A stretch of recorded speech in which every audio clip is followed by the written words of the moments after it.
بات کر رہے ہیں، پاکستان کی بات ہو رہی ہے، تو یہ کیسے لوگ ہیں، عقلوں کو کیا ہوا ان کی، جو روشنی کے لیے گھر جلائے دیتے ہیں.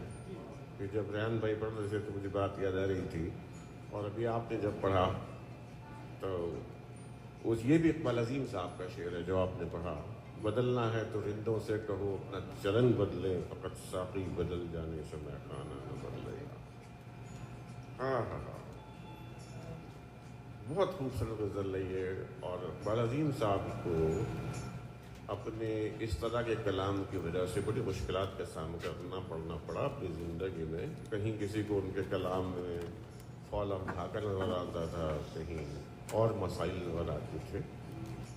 اور الحمدللہ اقبال عظیم صاحب جس وقت کچھ دیکھ سکتے تھے، 1987 جنوری میں نے ان کا انٹرویو کیا تھا، اور وہ ان کی دستخط کی ہوئی کتاب آج بھی میرے پاس جو ہے وہ موجود ہے.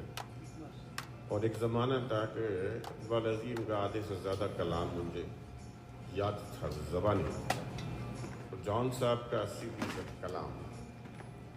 ابھی بھی کل پرسوں کسی نے ایک میسج کیا تھا، بالکل اس کا اسٹائل جان صاحب جیسا تھا، اور جان ایلیا کے نیچے نام لکھا تھا. تو میں نے صرف یہ گیس کیا کہ یہ میری ریکال میں نہیں آ رہا ہے، اور دوسری بات یہ کہ اتنا ہلکا سے شعر جو ہے نا وہ جان صاحب نہیں کرتے.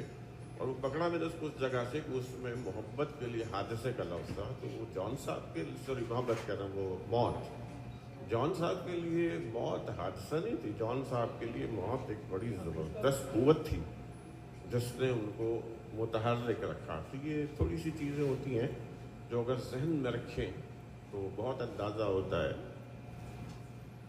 اور چلیے تبھی اپنی منزل کی طرف چلتے ہیں. لیکن بہت خوبصورت لائنیں یاد آئیں ان ساری جو بھی گفتگو ہوئی ہے، جو ریحان صاحب نے یا ڈاکٹر سلیمان صاحب نے یا جو اسد بھائی نے پڑھی. چاروں طرف گھٹی ہوئی چیخوں کا شور ہے.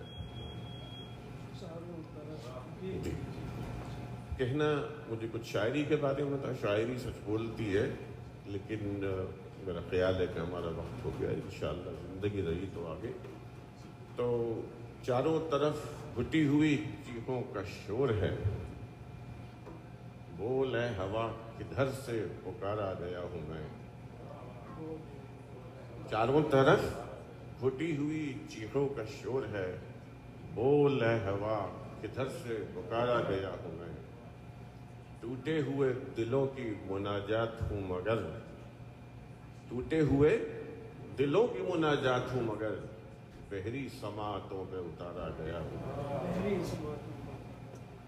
یہ ہمارا المیہ ہے کہ چیخیں تو ہمارے اطراف بہت ہیں، لیکن ہماری سماعتیں نہیں ہیں. بڑی سلیکٹڈ قسم کی جو ہے وہ ہماری سمعی قوتیں یا حصے سماعت ہے.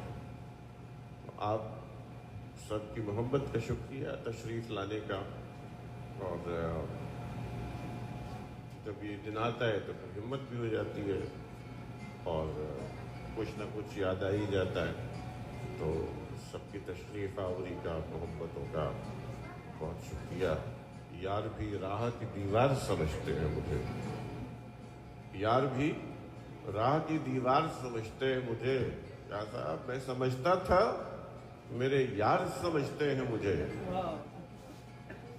کیا خبر کل یہی تابوت میرا بن جائے، کیا خبر کل یہی تابوت میرا بن جائے. آپ جس تخت کا حقدار سمجھتے ہیں مجھے. آپ سب کی محبت کا بہت شکریہ. اللہ حافظ.